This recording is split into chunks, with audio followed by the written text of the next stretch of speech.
যারা এডমিশন পরীক্ষা দিবে তাদের জন্য বলতেছে, স্যার এত শব্দ, কোনটা দেশি, কোনটা পর্তুগিজ, কোনটা আরবি, হ্যাঁ, কোনটা বাংলা, কোনটা তৎসম বা সংস্কৃত। স্যার এই শব্দগুলো না কেমনে চিনবো, মনে রাখা তো খুব কষ্টকর। আমি করছি, পরে আমি বললাম চিনার কৌশলগুলো যদি তুমি অবলম্বন না করো কোনোদিনই পারবো না। টেকনিক ছাড়া বর্তমান যুগে এত এত প্রতিযোগিতা, আপনি যত টেকনিক যত কৌশলী হবেন তত আপনার জন্য সহজ হবে এক্সাম, যে কোনো পরীক্ষা। তৎসম শব্দ কিভাবে চিনবেন?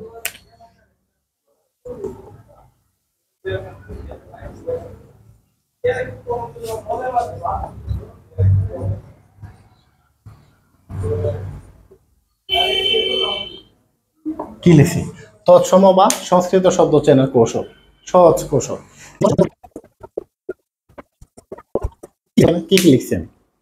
মানে তৎসম শব্দ আপনি চিনবেন কিভাবে? How you can know this that is তৎসম সংস্কৃত ভাষার ওয়ার্ড। যদি কোন শব্দের মধ্যে কি থাকে, কিও থাকে,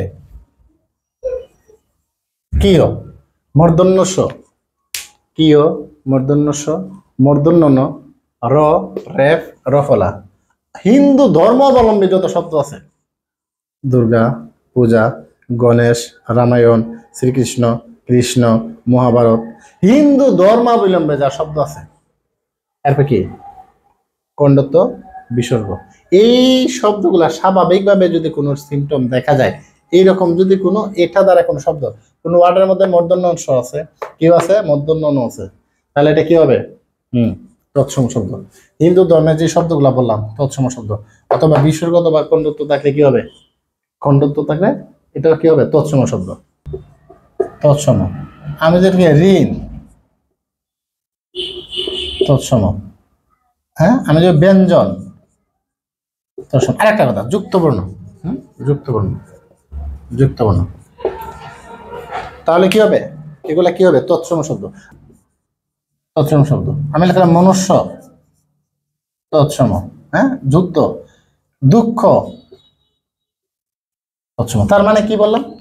যে মৎস্য, তৎসম। কিয় মূর্ধন্য স, মূর্ধন্য ন, রফলা, রেফ, বৈষণ্য র, যাই বলেন, হিন্দু ধর্মাবলম্বী শব্দ, অথবা বিসর্গ, অথবা কণ্ডত্ব, অথবা যুক্তবর্ণ। এই শব্দ যদি কোনো কিছু থাকে, বিজ্ঞান, বিনা, যা লিখবো আমি, হিন্দু ধর্মের যত পূজা, যত দেব দেবীর নাম আছে সব, এরা কি বলে 33 কোটি দেব দেবীর নাম যা আছে সব তৎসম শব্দ। চীনের কৌশলটা আপনাকে ধরতে হবে, ঠিক আছে? আরেকটা দেশি শব্দ নিয়ে আমি ক্লাস দিব, কিভাবে চিনতে পারবেন সহজে। এই ক্লাসগুলা ইনশাআল্লাহ মনোযোগ সহকারে যদি দেখেন তাহলে আশা করি সহজই হবে।